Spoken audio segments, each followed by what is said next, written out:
جیسا کہ اسی آیت میں فرمایا شہر رمضان الذی انزل فیہ القرآن، ماہ رمضان میں اللہ تعالیٰ نے قرآن پاک کو نازل فرمایا، اپنی سب سے بابرکت کتاب کو اللہ تعالیٰ نے نازل فرمایا۔ اس مہینے کے اندر قرآن پاک کی کثرت سے تلاوت کریں، کثرت سے۔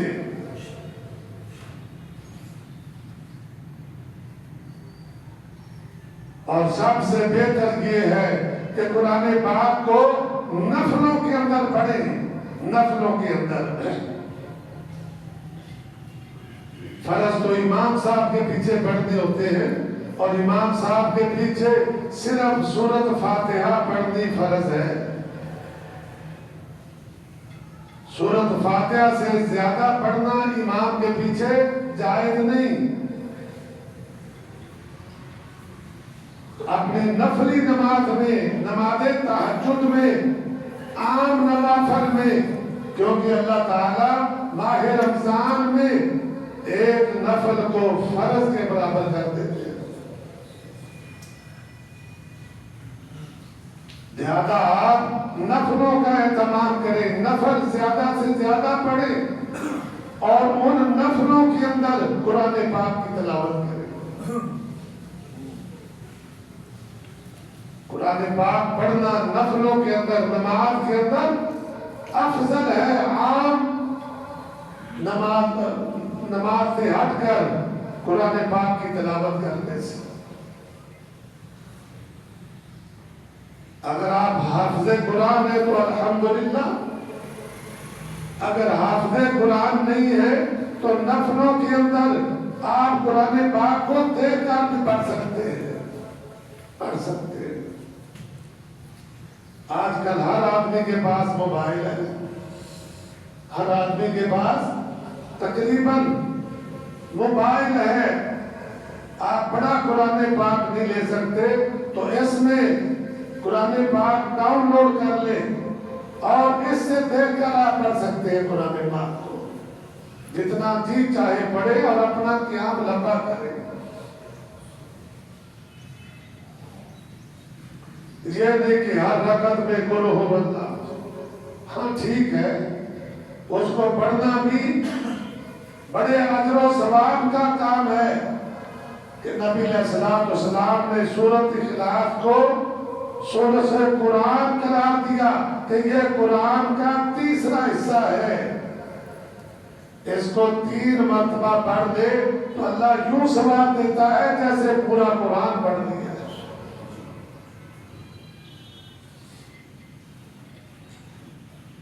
آپ بار بار بھی پڑھ سکتے ہیں سورۃ اخلاص کو، بار بار بھی پڑھ سکتے ہیں ایک رکعت کے اندر، لیکن قرآن پاک کوشش کریں کہ سارا قرآن پاک ایک ایسی ترتیب بنائیں کہ میں نے ماہ رمضان کے اندر نماز تراویح میں قرآن سننا بھی ہے، اور نماز تراویح سے ہٹ کر عام نوافل کے اندر بھی میں نے قرآن پڑھنا بھی ہے، مکمل کرنا ہے۔ سنتوں میں پڑھ سکتے ہیں، نفلوں میں پڑھ سکتے ہیں، عام نوافل۔ تو قرآن پاک نماز میں دیکھ کر پڑھنا جائز ہے، بلکہ دیکھ کر جماعت کروانا بھی جائز ہے۔ حضرت عائشہ رضی اللہ تعالیٰ عنہ کے ایک غلام تھے حضرت زکوان رضی اللہ تعالیٰ عنہ، وہ نماز تراویح پڑھاتے ماہ رمضان میں تو قرآن پاک دیکھ کر اس کی تلاوت کرتے، دیکھ کر۔ آپ کسی ایسی مسجد میں جہاں نماز تراویح پڑھانے کے لیے حافظ صاحب کا اہتمام نہیں ہے تو امام صاحب وہ قرآن پاک دیکھ کر بھی نماز تراویح پڑھا سکتے ہیں۔ صرف نماز تراویح نہیں، اگر کوئی ایسا آدمی ہے تو جس کو قرآن یاد نہیں ہے تو وہ عام نمازیں بھی قرآن پاک سے دیکھ کر تلاوت کر سکتا ہے۔ اللہ اور اس کے رسول نے بڑی رعایتیں دی ہیں، ان سے فائدہ اٹھانا چاہیے۔ محترم بھائیوں، تو قرآن پاک میں ماہ رمضان میں نفل کثرت سے ادا کریں۔ نفلوں سے ہٹ کر ایک آدمی ظاہر ہے کہ سارا وقت نفل بھی نہیں پڑھ سکتا، تو بیٹھ کر قرآن پاک پڑھ لے۔ بیٹھا بیٹھا تھک گیا ہے تو کھڑا ہو کر قرآن پاک کی تلاوت کر سکتا ہے، کوئی ضروری نہیں ایک جگہ پر کھڑے ہونا بھی اس کے لیے مسئلہ ہے، تو تھوڑا سا چل پھر بھی سکتا ہے، قرآن پاک پڑھ سکتا ہے۔ افضل یہ ہے کہ قرآن پاک کی جب تلاوت کریں تو باوضو ہو کر تلاوت کریں، باوضو ہو کر۔ یہ اللہ کی پاک کتاب ہے، اگرچہ وضو کرنا نبی علیہ السلام نے ضروری قرار نہیں دیا، جسم صاف ہونا چاہیے، جسم صاف ہونا چاہیے، اور زبانی پڑھنا تو مسئلہ ہی نہیں ہے، سوائے جنابت کے، سوائے جنابت کے، حیض کے، اور جب خاتون اپنے وہ خاص دن گزار رہی ہوتی ہے زچگی کے، وہ 40 دن ہے، زیادہ سے زیادہ اگر عورت پہلے صاف ہو جائے، خون رک جائے، نفاس کا خون رک جائے، تو 40 دن پورے کرنے ضروری نہیں ہے۔ خاتون سمجھتی ہے کہ میرا جو نفاس کا خون ہے وہ اب ختم ہو گیا ہے اور میں صاف ہوں، وہ غسل کر کے نماز شروع کر کے قرآن پاک بھی پڑھ سکتی ہے۔ چھلا پورا کرنا کوئی ضروری نہیں ہے۔ یہ 40 دن یہ زیادہ سے زیادہ لیمٹ ہے۔ اطباء بھی کہتے ہیں کہ زیادہ سے زیادہ نفاس کا خون 40 دن تک رہ سکتا ہے، اس کے بعد اگر پھر بھی بلیڈنگ ہوتی ہے تو وہ بلیڈنگ اور خون وہ نفاس کا نہیں، وہ کسی اور وجہ سے ہو سکتا ہے، لہذا اس خاتون کو 40 دن کے بعد تو غسل کر کے اپنی نمازیں ادا کرنی ہی کرنی۔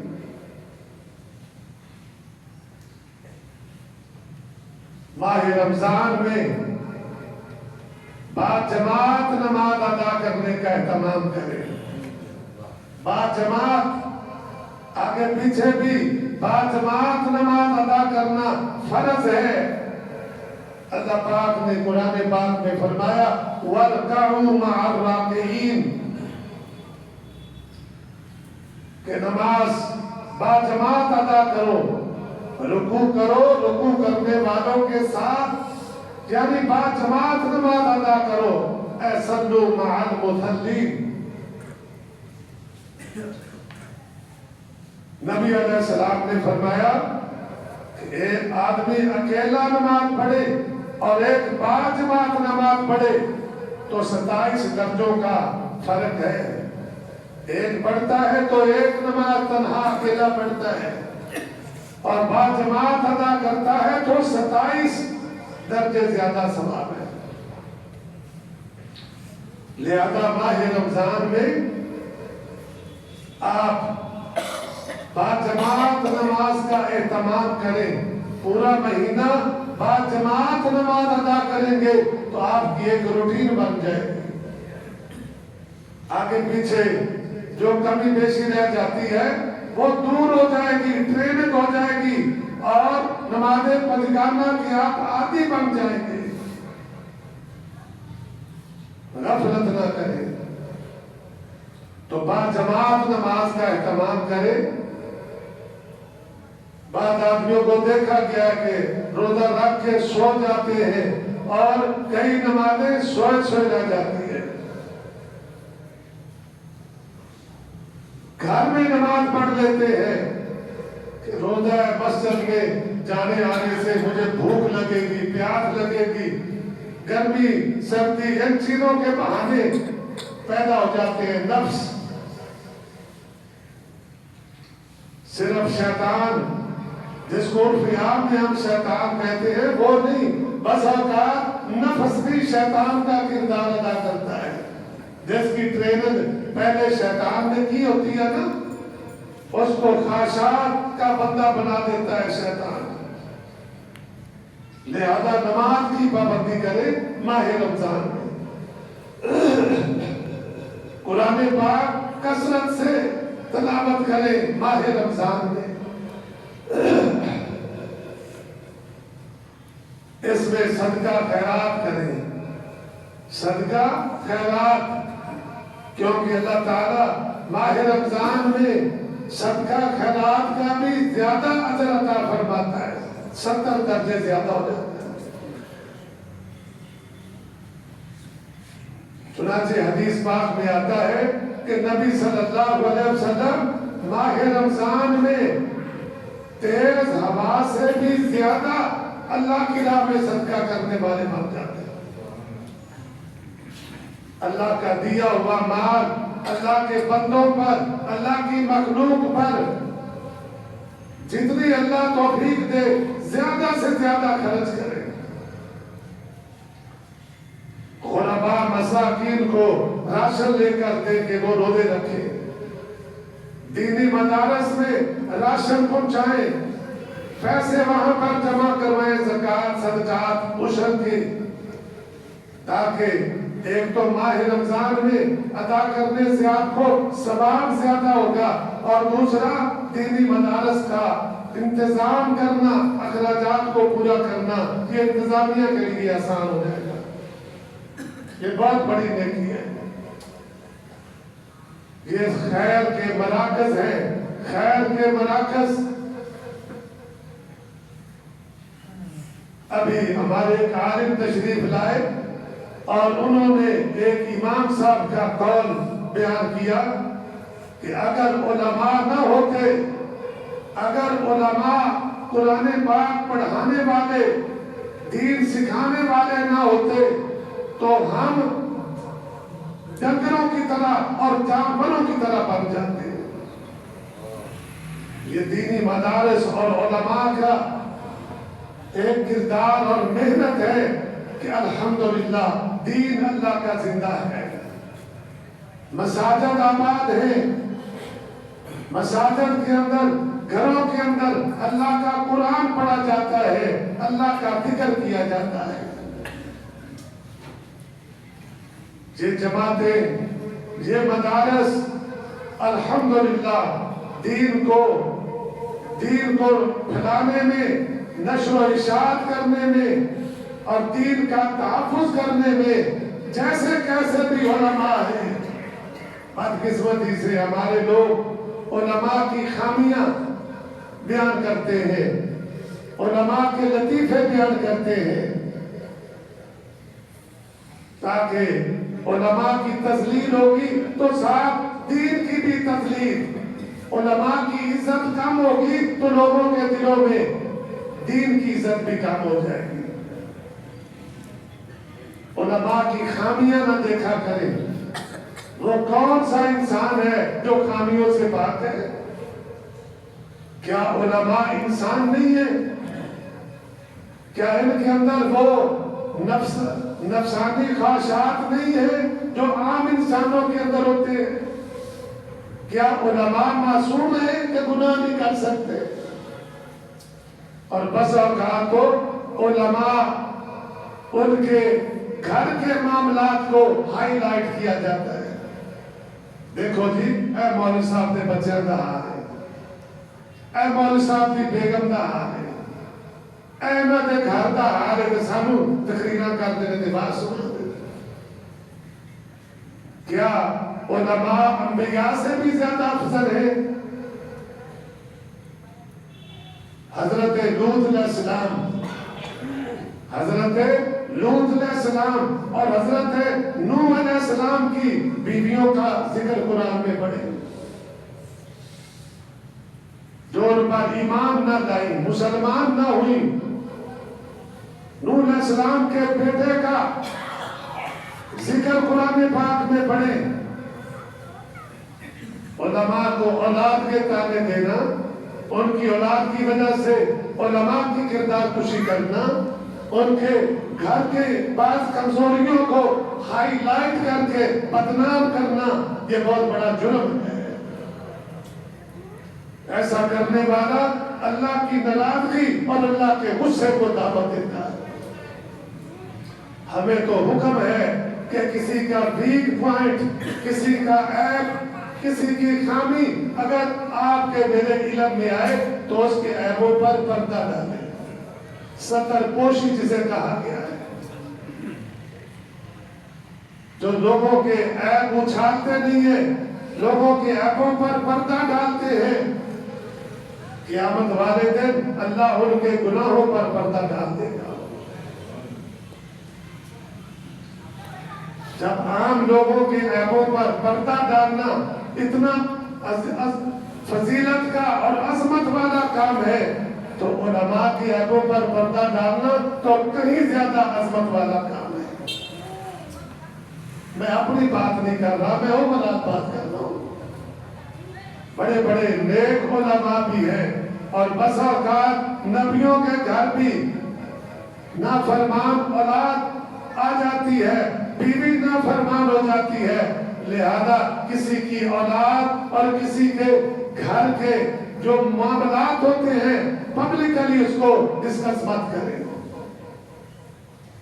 اس کی انسلٹ مت کریں، اس کے عیبوں کو مت اچھالیں اور اسے مت لوگوں کے اندر پبلک کے اندر بدنام کریں،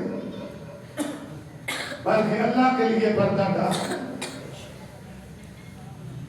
بدقسمتی سے سوشل میڈیا جو آج سوشل میڈیا پر لیگ پولنگ، کردار کشی، عیبوں کو اچھالنا، ہائی لائٹ کرنا، بدنام کرنا، تذلیل کرنا، یہ تو عام ہو گیا ہے. اب گورنمنٹ نے ایک ایکٹ بنایا پیکا کے نام پر کہ اگر کوئی آدمی کسی مقدس ہستی یا کسی کی کردار کشی کرتا ہے تو اس کے لیے ایک قانون بنا دیا ہے اور کافی سارے نوجوان ایسی پوسٹیں شیئر کرتے ہوئے ان پر مقدمے بھی ہوئے ہیں اور وہ جیلوں میں ہیں. بعد میں پریشانیاں ہوتی ہیں. آپ میڈیا کا استعمال بڑا محتاط کریں، بالخصوص یہ جو یوٹیوب، واٹس ایپ اور اس کے علاوہ جو معاملات ہیں ان پر کردار کشی نہ کریں بلکہ ان چیزوں کو اچھائی کے لیے استعمال کریں. ان کے ذریعے نیکی کو فروغ دیں، اچھائی کو فروغ دیں، اچھے واقعات شیئر کریں، قرآنی آیات ترجمے کے ساتھ ایک دوسرے کو سیٹ کریں، احادیث رسول اور نبی علیہ السلام کی سنتیں وہ ہائی لائٹ کریں، لوگوں کو بتائیں. صحابہ کرام کے واقعات، اولیاء کرام کے واقعات، صالحین کے واقعات وہ شیئر کریں لوگوں کے ساتھ تاکہ نیکی کو فروغ ملے.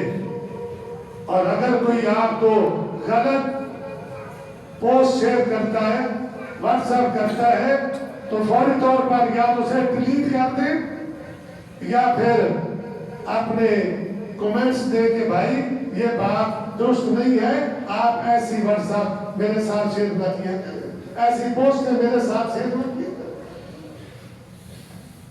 منع کریں، روکیں. جب ہم سب کوشش کریں گے تو الحمدللہ یہ موبائل اور یہ واٹس ایپ، یہ سارا سسٹم، اس سے بہت زیادہ ہم فائدہ اٹھا سکتے ہیں. اس کو نیکی کے لیے استعمال کریں، ایجوکیشن کے لیے استعمال کریں، لوگوں کو اس کے ذریعے اویئرنس دیں صحت کے بارے میں تاکہ ہمارا ماحول وہ صحت مند ہو. اللہ توفیق عطا فرمائے. ماہ رمضان کے اندر آپ اس سے بہت زیادہ استفادہ کر سکتے ہیں. قرآن پاک تفسیر سے اس سے پڑھ سکتے ہیں، ترجمہ تفسیر کے ساتھ. نبی علیہ السلام کی حدیث کی کتابیں آپ ترجمے کے ساتھ پڑھ سکتے ہیں. اپنے علم میں اضافہ کریں تو قرآن پاک کو کثرت کے ساتھ پڑھیں. ماہ رمضان کے اندر اللہ توفیق عطا فرمائے. صدقہ خیرات کریں, غریبوں تک راشن بھیجے, مدارس کے طلبہ ان کو بھیجے تاکہ اپنی زکوٰۃ دینی مدارس اور وہ NGO جو اچھا کام کر رہی ہے وہاں پر جمع کروائیں. فلسطینی مسلمانوں کے لیے وہاں پر جو بااعتماد ادارے ہیں NGOs ہیں ان کو دیں, جو بااعتماد جماعتیں ہیں ان کو دیں.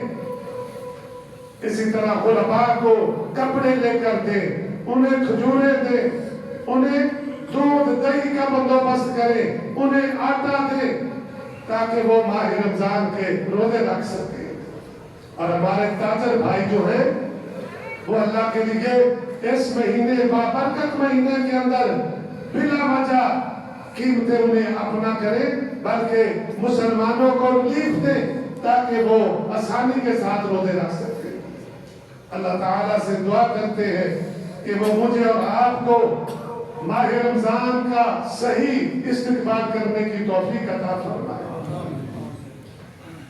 ہم اس کے روزے رکھیں اور اپنی بخشش کا سامان کر لیں, اپنی بخشش کا سامان وہ کر لیں تاکہ اللہ تعالیٰ ماہ رمضان اور اس کے روزوں کو اور اس کے اندر کی گئی عبادت کو اللہ تعالیٰ ہمارے لیے ہماری بخشش اور بلندی کے درجات کا ذریعہ بنا.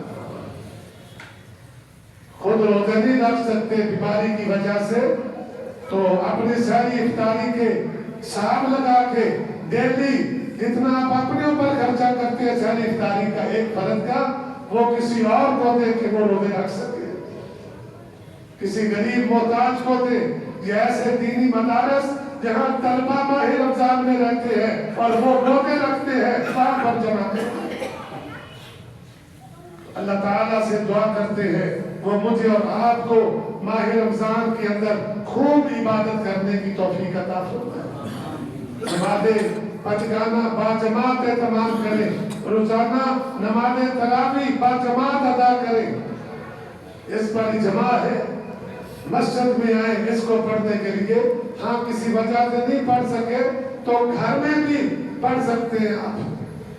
نبی علیہ السلام نے مسجد نبوی میں 3 راتیں نماز تراویح کی جماعت کروائی اپنی امت کو بتانے کے لیے کہ مسجد میں نماز تراویح کو باجماعت ادا کرنا نبی علیہ السلام کی سنت ہے.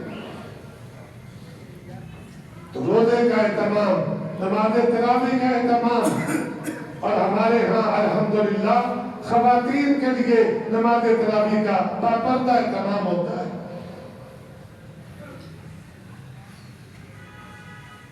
اور اسی اہتمام کے تحت ہم الحمدللہ خواتین کے لیے الگ وضو خانہ, طہارت خانوں کا اچھا انتظام کر رہے ہیں تاکہ ہماری مائیں بہنیں ماہ رمضان کی راتیں جب جامعہ میں نماز تراویح پڑھنے کے لیے یا قیام اللیل کے لیے آئے تو انہیں کسی طرح کی وائبریشن نہ ہو.